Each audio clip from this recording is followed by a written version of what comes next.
انسانیت کی بنیاد پہ ہوتا ہے. اگر بال خوبصورت ہو، داڑھی ٹوپی خوبصورت ہو تو پھر بات اور معراج کو پہنچتی ہے، لیکن انسان ہی لائق احترام ہے، مقام انسانیت ہی بہت بلند ہے. اگر انسان احترام انسانیت سیکھ لے تو دنیا سے 90% جھگڑوں کا خاتمہ ہو جائے. اور لوگوں کے بچے پتھر مار رہے تھے جب سرکار غریب نواز رضی اللہ تعالی کی عمر شریف 8 یا 10 سال کی تھی. اس وقت آپ نے دیکھا کہ ایک بندہ ہے جس کے کپڑے پھٹے پرانے ہیں، بال بکھرے ہوئے ہیں، داڑھی بکھری ہوئی ہے، اور جو اپنے آپ میں نہیں ہے، لوگ اس کو پتھر مار کے تنگ کر رہے ہیں. تو آپ نے اپنے باغ کا دروازہ کھول کر کے ان کو اندر لے لیا، بچوں کو وہاں سے رخصت کر دیا. اور رخصت کرنے کے بعد جب جسم زخمی دیکھا تو افسوس ہوا، لوگ اللہ کے بندوں کے ساتھ کیا سلوک کرتے ہیں. ایک 8-10 سال کی عمر میں ابھی یہ تصور نہیں ہے کہ یہ ولی ہے، کتب ہے، ابدال ہے. وہاں صرف احترام انسانیت، عمر میں بڑے انسان کی قدر کا ایک تصور ہے، بڑا سادہ سا تصور ہے. اللہ اکبر. اور اس کے بعد انگور کا باغ تھا، انگور رکھے، خدمت کی. آنے والا واقعی مجذوب تھا اور اللہ کا دوست تھا. یہ خدمت کی ادا اتنی پسند آئی کہ انہوں نے ایک کھلی کا ٹکڑا نکالا، چبایا اور چبا کر کے آپ کے منہ میں ڈال دیا. ایک ایسا جسم، ایک ایسا وجود جس سے لوگ نفرت کر رہے ہوں، پھٹے پرانے بکھرے ہوئے بال کی بنیاد پر، اس کے منہ کا چبایا وہ لقمہ بھی تو اپنے منہ میں لینا ایک بڑا امتحان ہے. یہ کوئی آسان سی بات تو نہیں. لوگ اپنے باپ کا جھوٹا آج نہیں پیتے. آپ غور فرمائیں، لیکن آپ اندازہ فرمائیں آخر غریب نواز کی تربیت کس ماحول میں ہوئی ہے. ایک بندہ جس سے لوگ نفرت کر رہے ہیں جسم دیکھ کر کے، اور اس کے منہ کی چبائی ہوئی چیز منہ میں انڈیلی جا رہی ہے، صرف ادب کی بنیاد پہ اس کو لے لیا جا رہا ہے، دل نہ ٹوٹے اس بنیاد پہ لے لیا جا رہا ہے. لیکن اس کا اثر یہ ہوتا ہے، خود فرماتے ہیں، جب وہ کھلی کا چبایا ہوا ٹکڑا میرے منہ میں آیا تو حجابات اٹھ گئے اور عشق الہی کی آگ نے زور پکڑ لی. اسی لیے غریب نواز سے کسی نے پوچھا کہ آپ کی ترقی کا راز کیا ہے، تو ارشاد فرماتے ہیں، بڑوں کا ادب اور اللہ کے بندوں کی خدمت میری زندگی کی ترقی کا راز ہے. مخلوق خدا کی خدمت اور بڑوں کا احترام نے مجھے یہاں تک پہنچایا ہے. اسی لیے سرکار غریب نواز کے اقوال میں سے قول یہ ہے کہ لوگوں اس وقت تک اللہ تک نہیں پہنچ سکتے جب تک کہ تم خدمت خلق نہ کرو اور لوگوں کے دل کو خوش نہ کرو. اس لیے کہ اللہ تک پہنچنے کا راستہ بندوں کے دل سے ہو کر کے گزرا کرتا ہے. جو خلق خدا کو خوش نہیں کر سکتا وہ کبھی اللہ تک پہنچ ہی نہیں سکتا. سبحان اللہ، سبحان اللہ. لوگوں تک اللہ تک پہنچنے کا راستہ لوگوں کے دل سے ہو کے گزرتا ہے. اب آپ جب راستے ہی کو نہ پکڑو گے تو پھر آپ کیسے پہنچو گے؟ لوگ تو یہاں یہ سمجھ رہے کہ ہاتھ میں تسبیح ہوگی، بغل میں مصلی ہوگے، سر پہ قرآن ہوگا اور پہنچ گئے اللہ تک. لیکن یہاں تو کہا جا رہا ہے جب تک دل خوش نہیں کرو گے مخلوق خدا کے. ماں رو رہی ہے، بیوی پریشان ہے، پڑوسی تھکے ہوئے ہیں، سب تنگ آ چکے ہیں، اور پھر ہم سوچتے ہیں کہ چلے بھائی صرف تہجد پڑھ کے خدا مل جاتا ہے. تو ایسا نہیں ہے. اسلام میں تہجد کی اہمیت سے زیادہ لوگوں کی خدمت کی اہمیت ہے. اس لیے کہ تہجد کو بہرحال نفل کا درجہ ہے. تہجد کی نماز تو بوڑھی عورتیں بھی کر سکتی ہے. تہجد کی نماز تو معاذ اللہ کبھی کبھی منافقین بھی اختیار کر سکتے ہیں. لیکن اللہ کے لیے مخلوق سے محبت کر کے ان کی سچی خدمت کرنے کا کام یہ صرف اہل اللہ کیا کرتے ہیں. سبحان اللہ، سبحان اللہ. آج یہ سماج سے نکل رہا ہے، یہ چاہ رہا ہے. خواجہ نصیر، یہ اپنی طرف سے نہیں کہہ رہا ہوں، خواجہ نصیر الدین چراغ دہلوی کے پاس ایک شخص مرید ہونے اور مرید ہونے کے لیے آیا تو کہا حضرت کوئی وظیفہ دیجئے. فرمایا بیٹا یاد رکھ، قرآن کی تلاوت، نفل روزے، نفل نمازیں یہ کمزور اور بوڑھی عورتیں بھی کر سکتی ہیں. تجھے وہ کام کرنا ہے جو مردوں کا کام ہے، بلند ہمتوں کا کام. کہا کیا کرنا ہے؟ کہا اللہ کے بندوں کی خدمت کرو، اچھے اخلاق سے پیش آؤ. مرید چند دن تک گیا، اس کے بعد واپس آیا، حضرت کوئی وظیفہ دیجئے. فرمایا جو پہلے وظیفے پہ عمل نہ کرے میں اس کو دوسرا وظیفہ دے ہی نہیں سکتا. کیا بات، کیا بات، کیا بات. آج ہم نے پوری طاقت جھونک دی. دیکھیں میں مخالف نہیں ہوں، تہجد بھی پڑھو، عبادتیں بھی کرو، قرآن کی تلاوت بھی کرو، لیکن آپ دیکھیں تو صحیح کہ اسلام کا کیا انداز ہے. اللہ کے رسول طویل نماز کی نیت سے مسجد میں کھڑے ہوتے ہیں اور بچے کی رونے کی آواز آتی ہے تو حضور نماز مختصر کر کے اس بچے کے پاس پہنچ جاتے ہیں. یہ ایک واقعہ آپ نے اپنی زندگی میں سنا ہوگا, آپ کو پتا ہوگا. اگر نہیں پتا ہے تو چونکہ وہ واقعہ بیان کرنے کا یہاں وقت نہیں ہے, ٹائم بھی مجھے جو گفتگو سمیٹنے میں اسی پہ سمیٹ لوں گا, لیکن اگر آپ سمجھنا چاہتے ہیں مقام انسانیت کو تو میں اس کو اشارتاً بہت اختصار سے عرض کر دوں. میرے عنوان سے متعلق نہیں ہے لیکن آ گئی بات تو سن لیں. اللہ کے رسول علیہ السلام کی عادت تھی کہ جب نماز پڑھاتے تھے تو بہت مختصر پڑھاتے تھے. اچھا اس میں بھی کتنی بڑی بات ہے, فرماتے ہیں میرا جی چاہتا ہے کہ میں لمبی نماز پڑھایا کروں, لیکن میرے پیچھے بیمار بھی کھڑے ہوتے ہیں, بوڑھے بھی کھڑے ہوتے ہیں اور بچے والی مائیں بھی کھڑی ہوتی ہے, تو میں ان کا خیال کرتے ہوئے نماز کو مختصر کر دیتا ہوں. یہ بھی دیکھیے انسانی, اللہ کی عبادت مختصر کی جا رہی ہے بندوں کا خیال کرتے ہوئے. یہ اسلام ہے.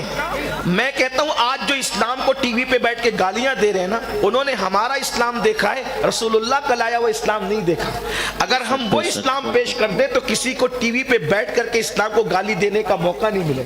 دراصل نمک سالن میں زیادہ ہونے پر مسلمان طلاق دے رہا ہے تو اسلام کا مذاق اڑایا جا رہا ہے. یہ جو اسلام ہے جو اللہ کے رسول لے کر آئے تھے, میڈ ان انڈیا اسلام پر آپ عمل کر رہے ہیں تو مذاق اڑایا جا رہا ہے. صفا کے چبوترے سے جو اسلام پیش کیا گیا تھا اس اسلام پر عمل کرنے کی ضرورت ہے. سبحان اللہ. اور جنت میں بھی وہی اسلام لے کر جائے گا جو اللہ کے رسول لے کر آئے تھے.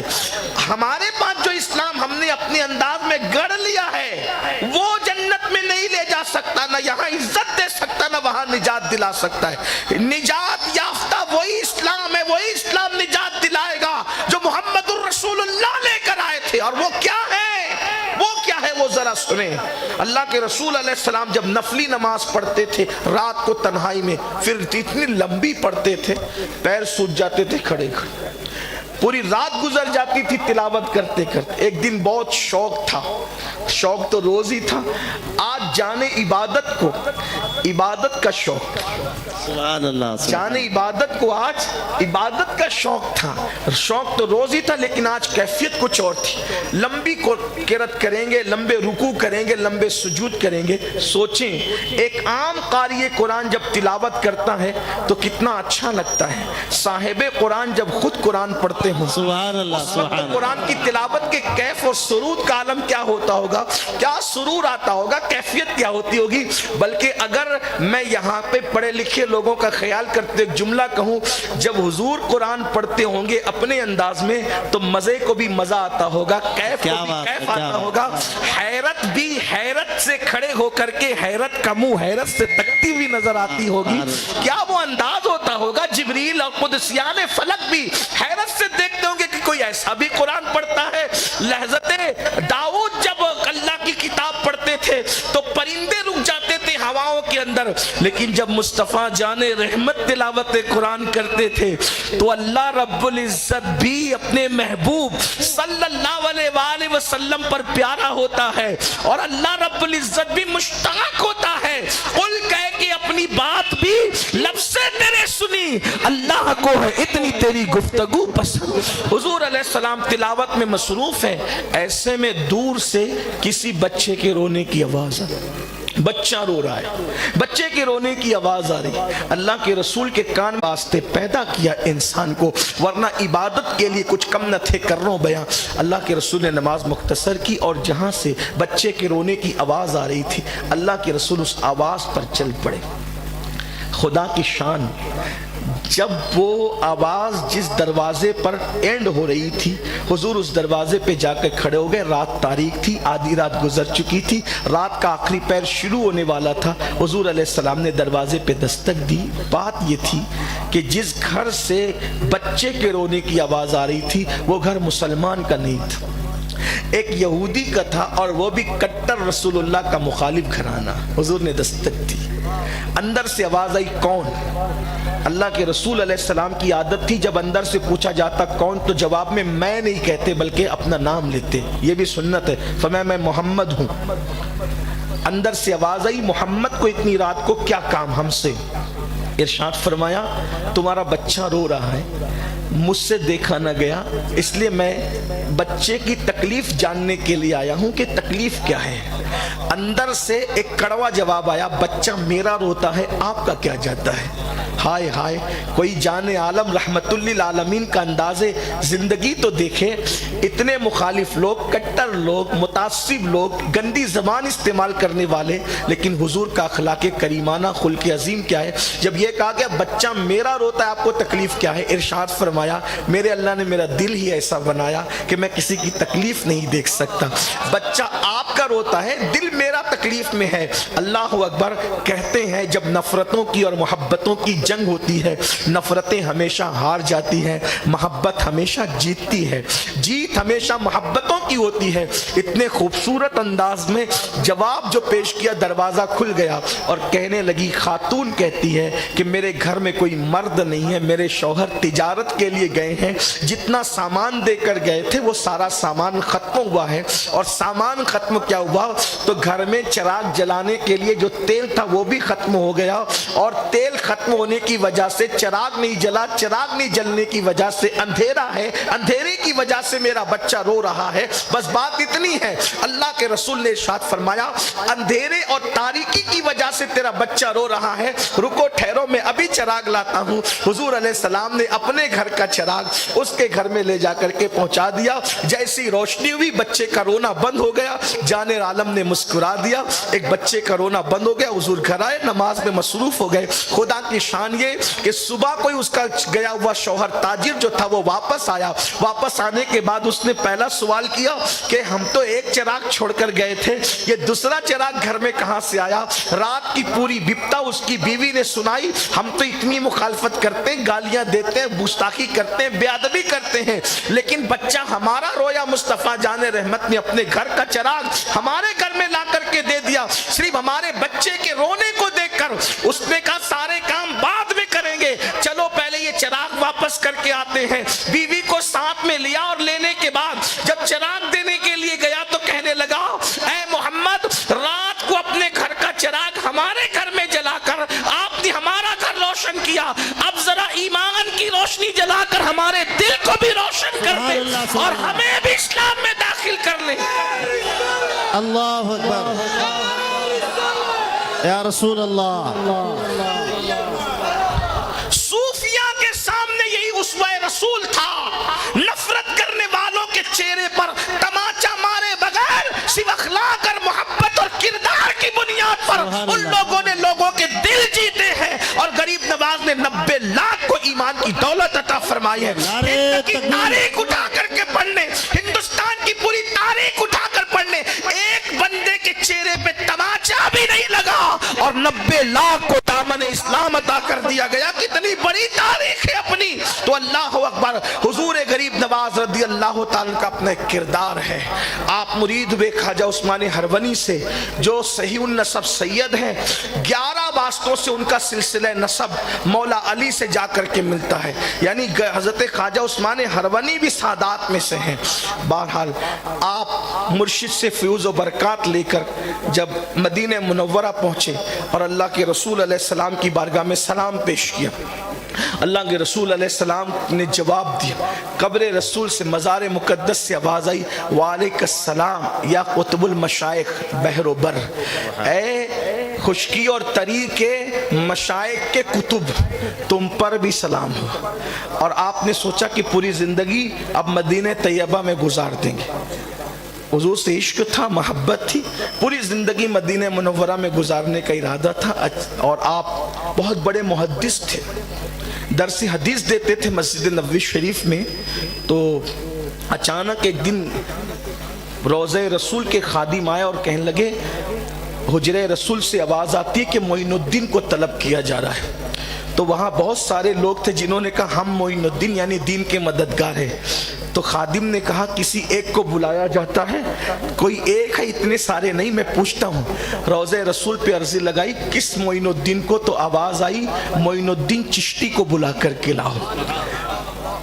تو بابا قطب کہتے ہیں اس وقت غریب نواز کی حالت یہ تھی کہ آپ پر ایک وجد کی کیفیت طاری ہو گئی، اور درود و سلام پڑھتے ہوئے حجرے رسول کی طرف جیسی داخل ہوئے تو غریب نواز فرماتے ہیں جیسی میں نے حجرے میں قدم رکھا تو رسول اللہ کے جمال جہاں آرا سے میں مستفیض ہو گئے۔ سبحان اللہ سبحان اللہ۔ اللہ کے رسول علیہ السلام نے، سیر الاقطاب کے مصنف لکھتے ہیں اللہ کے رسول علیہ السلام نے جب وہ ایک انار دیا، فرمایا کہ تم کو اجمیر جانا ہے، ہندوستان میں ایک شہر ہے اجمیر، وہاں جانا ہے اور تمہیں اس کفرستان میں اسلام کا پرچم لہرانا ہے۔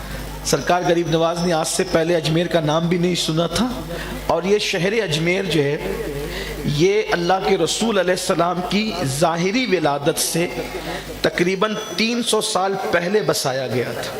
بڑا تاریخی شہر ہے راجستھان کا اجمیر، جو ہم نے تاریخ پڑھی ہے مورخین کی، بہت پڑھا لکھا تو نہیں ہوں لیکن تاریخ پڑھی ہے تو مجھے اس میں یہ نظر آیا تاریخ میں کہ 200 عیسوی یعنی سرکار عیسیٰ علیہ السلام کے پیدائش کے 200 سال کے بعد اجمیر شہر کو بسایا گیا، اس بستی کو۔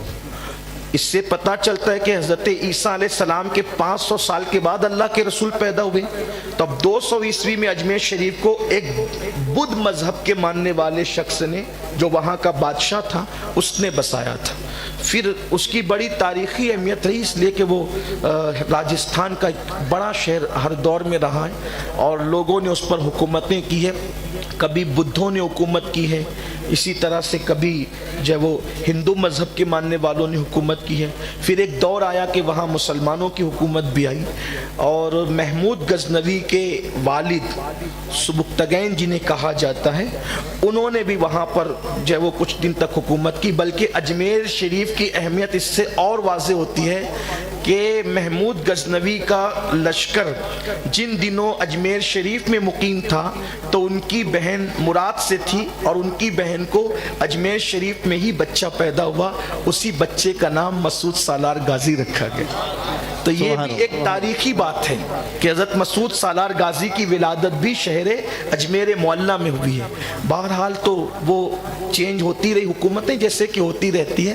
جس وقت سرکار غریب نواز رضی اللہ تعالیٰ کو اجمیر شریف آنے کا حکم تھا تو اس وقت بادشاہ پورے ہندوستان کے سارے راجہ مہاراجاؤں کا جو ہے وہ سمراٹ کہلاتا تھا۔ اسی لیے آپ دیکھیں جب ہندوستان میں غریب نواز آئے تو اکھنڈ بھارت پر پھر کوئی سمراٹ نہیں بنا۔ وجہ یہ ہے کہ ایک ملک میں 2 سمراٹ نہیں ہو سکتے۔ جب تک آپ نہیں آئے تھے تو لوگ سمراٹ بنتے رہے، جب آپ آ گئے تو پھر کرسی پر کوئی بھی بیٹھے، سبحان اللہ سبحان اللہ، کرسی پر کوئی بھی بیٹھے، راجہ تو میرا خواجہ ہے۔ اس لیے کہ جو اوٹوں پر راجہ بنتے ہیں وہ 5 سال کے بعد اتار دیے جاتے ہیں، لیکن جسے مدینے کے تاجدار نے راجہ بنایا ہو وہ قیامت تک انشاءاللہ لوگوں کے دلوں پر حکومت کرتے رہیں گے۔ سبحان اللہ سبحان اللہ۔ ایک انگریز جب ہندوستان آیا تو اس نے اپنی یادداشتوں میں لکھا کہ میں نے ایک قبر کو پورے ملک بھارت پر حکومت کرتے دیکھا، میں نے قبر کو حکومت کرتے دیکھا۔ قربان جائیں، انگریز ہو کر یہ کہہ رہا ہے کہ میں نے ایک قبر کو پورے بھارت پر حکومت کرتے دیکھا ہے، اور وہ قبر معین الدین اجمیری کی قبر۔ سبحان اللہ سبحان اللہ۔ یہاں پر میں ایک بات بہت ہلکی سے کہنا چاہتا ہوں کہ انگریز کو احساس ہو گیا کہ قبر بھی حکومت کر سکتی ہے، مولوی کو کب پتہ چلے گا کہ قبر بھی حکومت کر سکتی ہے؟ سبحان اللہ سبحان اللہ۔ میں کسی کو چٹکی لینے نہیں آیا، لیکن اتنا ضرور کہوں گا، قبروں کو مٹی کا ڈھیر کہنے والے مولوی صاحبان، آخر انگریز نے دیکھا تو اس کو سمجھ میں آ گیا کہ قبر بھی حکومت کرے، قبر تو مٹی کا ڈھیر ہی ہوتی ہے، لیکن جس قبر میں قبر والا مصطفیٰ جان رحمت کا سچا عاشق اور شہدائی سوتا ہے، پھر وہ سوتا نہیں ہے بلکہ دلوں پہ راج کرتا ہے۔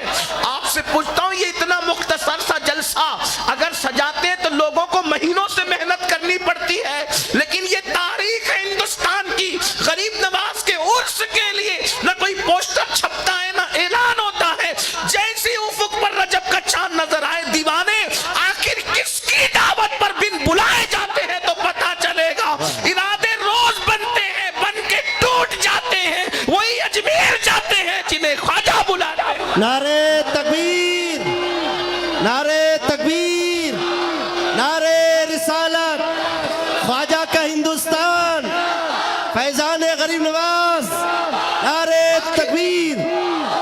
رسالت آخر کوئی تو طاقت ہے, کوئی تو قوت ہے جو کسی کو کشش سے کھینچ رہی ہے, اور لوگ کشا کشا جا رہے ہیں, اور ہر سال لوگ بڑھتے ہی جاتے ہیں.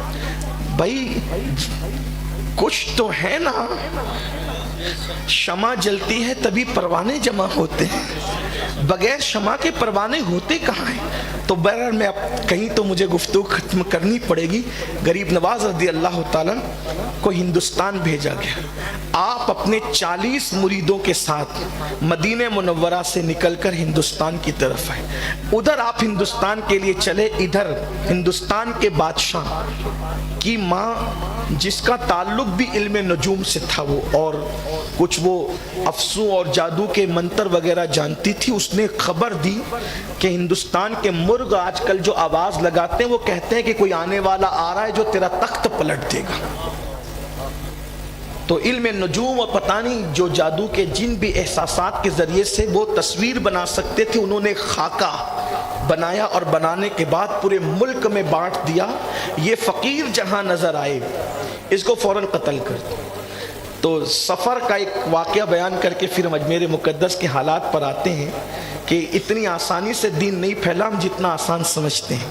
سمانہ ایک علاقہ ہے جس کا نیا نام پٹیالہ ہے.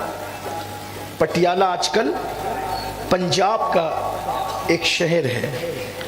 تو چونکہ غریب نواز لاہور کی سمت سے آ رہے تھے تو سمانہ پرانا نام ہے, پٹیالہ نیا نام. تو پٹیالہ کا جو بادشاہ تھا وہ تھا بڑا ہوشیار اور چتر چالاک. اس نے جو چوکی بٹھائی تھی کہ کسی طرح وہ فقیر ادھر سے گزرے گا, اسے قتل کر دینا ہے. لیکن وہ جانتا بھی تھا کہ فقیر جو اللہ کے واقعی فقیر ہوتے ہیں, دیکھیے ایک تو ہوتا ہے بھکاری, بھکاری کو فقیر نہ کہا کر, اس لیے کہ بھکاری اور فقیر میں فرق ہوتا ہے. جو مانگتا ہے اس کو بھکاری کہتے ہیں, اس کو فقیر نہیں کہنا چاہیے. فقیر کون ہوتا ہے؟ جس کی فا میں فقر ہوتا ہے, جس کی قاف میں قناعت ہوتی ہے, جس کی یا میں یاد الہی ہوتی ہے, اور جس کی راہ اللہ اکبر رب سے اشتیاق رکھتی ہے, تو تب کوئی فقیر بنتا ہے. لوگ مانگنے والے بھکاریوں کو بھی فقیر کہہ دیتے ہیں. بہرحال تو ایک اللہ کا فقیر ہے, اس سے مقابلہ نہیں ہو سکتا. حالانکہ بادشاہ کی ماں نے بھی کہا تھا وہ اتنا پاورفل ہے, اس سے ٹکرانے والا تباہ اور برباد ہی ہوگا. لیکن حکومت کا لالچ, ہوس, گھمنڈ انسان کو ٹکنے نہیں دیتا, اور اللہ جسے تباہ کرنا چاہتا ہے اسے کسی اللہ والے سے الجھا دیتا ہے. ایسی تباہی ہوتی ہے لوگوں کی. اس لیے یاد رکھنا, زندگی میں کسی اللہ والے سے مت الجھنا, ورنہ بربادی ہوگی, تباہی ہوگی. اللہ والوں سے ہار جانا, اللہ والوں سے جیتنے کی کوشش نہ کرنا. ان کی غلامی اختیار کرو, کیونکہ ان کی غلامی اختیار کرنے والا اگر مولوی ہوتا ہے تو مولائے روم بن جاتا ہے. خود کہتے مولوی ہرگز نہ شد, مولائے روم تا غلام شمس تبریزی نہ شد. مولوی اس وقت تک روم کا مولا نہیں ہو سکتا جب تک کہ شمس تبریز جیسے اللہ کے فقیر کی غلامی اختیار نہیں کر لیتا. تو اللہ اکبر, آج تو ولیوں کا مذاق اڑایا جا رہا ہے, اس کے نتائج بھی دیکھنے میں آ رہے ہیں. اللہ اکبر. تو سمانہ کا بادشاہ کہتا ہے کہ یہ فقیر جب آئے تو مجھے اطلاع کرنا. اطلاع کر دی گئی. اشارہ تھا, اس نے کہا ٹھیک ہے محل میں آ جائیں. کہا فقیروں کا محل میں کیا کام, کھانا بھجوا دیں. 40 فقیروں کی ایک مختصر سی ٹولی تھی, ایک مختصر سا وفد تھا, اور ایک درخت کے کنارے بیٹھے تھے. بڑا لذیذ کھانا بادشاہ نے تیار کیا اور اس میں زہر ڈالا اور پھر سپاہیوں سے کہا لے جاؤ, اور پھر کتنا انعام دے گا ہمیں ہندوستان کا, اکھنڈ بھارت کا بادشاہ, کہ ہم نے اس کا آنے والے فقیر کا معاملہ ہی ختم کر دیا, راستے سے ہٹا دیا. جیسے ہی کھانا آیا غریب نواز کھانے کو دیکھتے ہیں, اور دیکھنے کے بعد آپ اپنے ساتھیوں سے کہتے ہیں ایک کپڑا بچھاتے ہیں, اور اس کے بعد آپ دعا کرتے ہیں کہ کھانے اور زہر کو اللہ الگ الگ فرما دے. تو لوگوں نے دیکھا کہ زہر سے کھانے سے علیحدہ ہو گیا, تو آپ نے وہ زہر نکالا اور اس کی چھوٹی سی گٹھری بنائی. فرمایا ہم نے تو کھانے کی دعوت قبول کی تھی, کھانا ہم نے قبول کر لیا، زہر تو بادشاہ ہی کھائے گا۔ سبحان اللہ۔ اخلاق دیکھیں، انداز دیکھیں۔ اور وہ کھانا کھا لیا گیا، اور اس کے بعد جب یہ زہر لے کر کے وہ پہنچا سپاہی، تو اس نے پوری داستان سنائی۔ تھا تو وہ بندہ راجپوت، غیرت تھی اس میں کچھ نہ کچھ۔ اس کی ماں نے کہا کہ راجپوت بھی اس طرح دھوکہ کرتے ہیں؟ ہم میدان میں لڑنے والے لوگ ہیں، نامرد لوگ نہیں، اس لیے کہ ہندوستان کا جو راجپوت خاندان ہے بڑا باغیرت، وعدے کا وفا کرنے والا، تاریخ میں ان کو لکھا گیا ہے۔ کہاں تک مورخین نے انصاف کیا، لیکن لکھا گیا ہے۔ دھوکے بازی ان کا انداز نہیں تھا، دھوکے بازی ان کی پہچان نہیں تھی، ان کا اپنا ایک مزاج تھا، جو کہتے تھے عمل کرتے تھے، وعدے کے پکے ہوتے تھے، دھوکہ نہیں دیتے تھے، ایک مزاج تھا، ایک خاندان بستا تھا۔ ابھی بھی وہاں کے لوگ بستے ہیں، اور کچھ آپ ان کو جو ہے وہ اس طرح سے جو تاریخ میں آیا ہے جانچنا چاہیں تو جانچ سکتے ہیں۔ تو بہرحال جب ماں نے سنا تو کہنے لگی میں تجھے پیدا کرنے کی بجائے سانپ پیدا کرتی، تو نے ایک مسلمان فقیر کی نظر میں ہمارا ٹھاٹ باٹ، ہمارا وعدہ، ہمارا وقار خاک میں ملا دیا۔ ماں نے خوب اس کو کہا، غصے میں آیا، ماں کے جانے کے بعد دیوار سے سر ٹکرانے لگا، اور دیوار سے سر ٹکراتے ٹکراتے اتنا پاگل جیسا ہوا ٹینشن میں کہ وہ زہر کو کھولا اور اسی کو کھا لیا، اور اسی پر اس کی موت واقع ہو گئی۔ اس دن کئی مذہبی رہنما ہندوستان کے غریب نواز کے ہاتھ پہ کلمہ پڑھتے۔ وہاں سرکار غریب نواز نے کچھ لوگوں کو خلافت دی۔ حضرت بابا قطب فرماتے ہیں اکثر آنکھیں بند رکھتے تھے، جس دن آنکھ کھول کر غور سے کسی کو دیکھ لیتے تھے مقام ولایت عطا کرتے۔ ایک نظر میں مقام ولایت دینے والی ہستی کو غریب نواز کہتے ہیں۔ جس پر نظر ڈال دی اس کو مقام، میں کوئی اپنی طرف سے نہیں، سیر الاقطاب غریب نواز کی زندگی، مشائخ چشت کی زندگی پر بڑی مستند کتاب مانی جاتی ہے، پرانی کتاب ہے، صدیوں پرانی، اس میں لکھا ہوا ہے۔ سب سنابل شریف کے اندر میر عبدالواحد بلگرامی رحمت اللہ علیہ نے لکھا ہے کہ جس پہ نظر ڈال دی اس کو مقام ولایت عطا کر دی۔ آخری بات اس محفل کی سن لے، آخر اس نظر میں کیا تاثیر تھی کہ جس پہ نظر پڑتی تھی اس کو مقام ولایت نصیب ہو جاتا تھا۔ جب اجمیر شریف آئے، بس بات سمیٹنے لگا ہوں اور اختتامی لمحے کی طرف چلتے ہیں۔ جب اجمیر شریف آئے بہت ستایا، ستانے والوں نے بہت تکلیف دینے والوں نے بہت تکلیف۔ بادشاہ کو اپنے اقتدار کی سوجی تھی، کھنجر دے کر کے لوگوں کو بھیجا، آدھی سلطنت کا لالچ دے کر کے بھیجا، بہت کچھ کیا، پانی بند کیا، زہر دینے کی کوشش کی۔ جب سارے معاملات میں ناکام ہو گیا بادشاہ، تو جب باطل ہمیشہ ناکام ہوتا ہے تو آخری حربہ ہوتا ہے جادو کرنا۔ باطل کا یہ آخری ہتھیار ہے، اہل باطل کا جادو کرو۔ یہ کوشش اللہ کے رسول پہ بھی کی گئی تھی، جادو کی صحابہ پہ بھی کوشش یہ کی گئی، بابا فرید پہ بھی کی گئی، بہت لوگوں پہ کی گئی۔ مگر ایک بات یاد رکھنا، جادو کرنا یا جادو کروانا یہ مسلمانوں کا طریقہ نہیں۔ اللہ کے رسول علیہ السلام ارشاد فرماتے ہیں کہ جو جادوگر کے پاس صرف جادو کروانے کے لیے جاتا ہے، 40 دن تک اللہ اس کی نہ نمازیں قبول کرتا ہے نہ روزے قبول کرتا ہے۔ اور جادوگروں کے پاس آنے جانے والے اگر اسی حالت میں مر گئے تو گویا وہ کفر کی موت مرے۔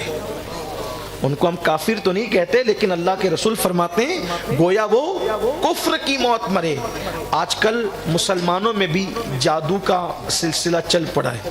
کسی کا دھندا اچھا چل رہا ہے، جادو کروانے کی کوشش کرتے ہیں۔ کسی کی بچی کو اچھے رشتے آ رہے ہیں، جادو کروانے کی کوشش کرتے ہیں۔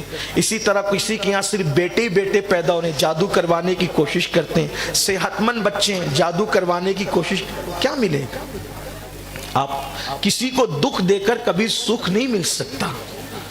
اور یاد رکھنا، اپنے بزرگوں کی بات بطور امانت تمہارے دلوں میں انڈیلنا چاہتا ہوں، جو لوگ کسی پر جادو کرتے کرواتے ہیں اللہ ان کو موت اتنی بدترین دیتا ہے، جب وہ تڑپ تڑپ کر موت مانگتے ہیں تو انہیں موت بھی نہیں آتی، اتنی دردناک ان کو موت نصیب ہوتی ہے۔ بہنیں یہاں موجود ہیں، عورتوں میں یہ حسد کا مادہ زیادہ ہے، لیکن اب مردوں میں بھی یہ آگ لگتی جا رہی ہے۔ کوئی ساس کو جادو کروا رہا ہے، کوئی بہو کو جادو کروا رہا ہے، حتیٰ کہ کوئی شوہر کو جادو کروا رہا ہے۔ جادو کا ایک سسٹم ہے، اور جادو کروانے کے لیے اب لوگ مشرکوں تک کے پاس جاتے ہیں، مشرکوں کے رہنماؤں کے تک پاس جاتے ہیں، اور وہ گندے خبیث مشرکین منکرین اسلام جن کو نہ حیا ہے نہ غیرت ہے، پھر وہ پیسے بھی لیتے ہیں، عورتوں کی آبرو بھی لیتے ہیں، کہیں کا نہیں رہنے دیتے، گھر کے گھر اجڑ گئے۔ کسی کے لیے گڑھا کھودنے والا پہلے خود اس گڑھے میں گرتا ہے. اور یہ بھی یاد رکھنا کسی کے راستے میں تکلیف کے لیے کانٹے بچھانے والوں یہ کانٹے ایک دن تمہیں ہی تباہ و برباد کریں گے. اسلام تو یہاں تک کہتا ہے کسی کو مصیبت میں دیکھ کر مت ہنسو مت مسکراؤ, اس لیے کہ جو کسی مسلمان کو مصیبت میں دیکھ کے ہنستا ہے مسکراتا ہے اللہ اس مسلمان پہ رحم کر کے اس کی مصیبت کو دور کر دیتا ہے, اور ہنسنے والوں کو اللہ مصیبت میں گرفتار کر دیتا ہے. آج لوگ آتے ہیں پریشان حال, جب ان کے بارے میں معلومات دی جاتی تو پتہ کرتا کسی نے جادو کر. بہت زوروں پر ہے جادو, بہت زوروں پر ہے جادو. مگر ایک بات آپ سے کہہ دوں, جادو سے بچنے کے لیے اسلام نے بہت آسان طریقے بتائے ہیں. ابھی آپ کو آگے میں اس کو بتاؤں گا اگر آپ سننا چاہیں. کوئی ڈرنے کی ضرورت نہیں ہے, کسی جادو میں اتنی طاقت نہیں ہے جتنی طاقت اللہ نے قرآن میں رکھی ہے, جتنی طاقت اللہ نے پرہیزگاری میں رکھی. ورنہ غریب نواز پر تو جادو کرنے کے لیے ہندوستان کے ہزاروں جادوگروں کو بلایا, سب ناکام ہو گئے, فیل ہو گئے. جو سب سے بڑا جادوگر تھا, نام نہیں لوں گا اس لیے کہ کچھ لوگوں کے دل ٹوٹتے ہیں نام لینے سے, اور ہمارا مذہب دلوں کو توڑنے کی اجازت. دل کسی کا بھی ہو دل تو دل ہوتا ہے, دل کسی کا بھی ہو دل تو دل ہوتا ہے. ہمارے یہاں جانوروں کے بھی دل توڑنے سے منع کیا گیا ہے. تو اگر آج کے ماحول میں جادوگر کا نام لینے سے دل کسی کا ٹوٹتا ہے, ہم دل توڑنا نہیں چاہتے, اپنی بات رکھنا چاہتے. تاریخ ہے اس کو پیش کرنا ہے. ہندوستان کا سب سے بڑا جادوگر جو شیر کی کھال پہ بیٹھ کے ہوا میں اڑتا تھا, اتنا اس نے مجاہدہ کیا تھا, محنت کی تھی جادو کے اندر. شیر کی کھال پہ بیٹھ کے, ہرن کی کھال پہ بیٹھ کے وہ ہواؤں میں اڑتا تھا, کسی کو سمجھتا نہ تھا. بادشاہ لوگ اس کو وزیروں کی طرح عزت دیتے تھے اور وزیروں کی طرح اس کو تنخواہیں دیتے تھے. جب سارے جادوگر ہار گئے, شکست کھا گئے, تو غریب نواز کے بارے میں اس نے ایک دن جادوگر کو جو سب سے بڑا تھا اس کو بلایا اور کہا کہ یہ بتا کہ اس فقیر میں کیا خاص بات ہے, ہمارے جادو کا اثر اس پہ ہوتا ہی نہیں. تو اس نے جادو کے زور سے غریب نواز کی پوری زندگی کو دیکھا, اور دیکھ کر کے اس نے کیا جواب دیا پتہ ہے؟ غور سے سننا, بہنوں سے بھی چاہتا ہوں. کہتے ہیں مہاراج اس فقیر کی نگاہ میں اتنی پاکیزگی اور پوترتا ہے کہ اس نے اپنی آنکھ سے جس دن سے ہوش سنبھالا ہے آج تک کسی بھی عورت کو پاپ کی نظر سے نہیں دیکھا. کسی عورت پر اس نے پاپ کی نظر نہیں ڈالی. بس یہی وجہ ہے کہ اس پہ جادو اثر نہیں کرتا.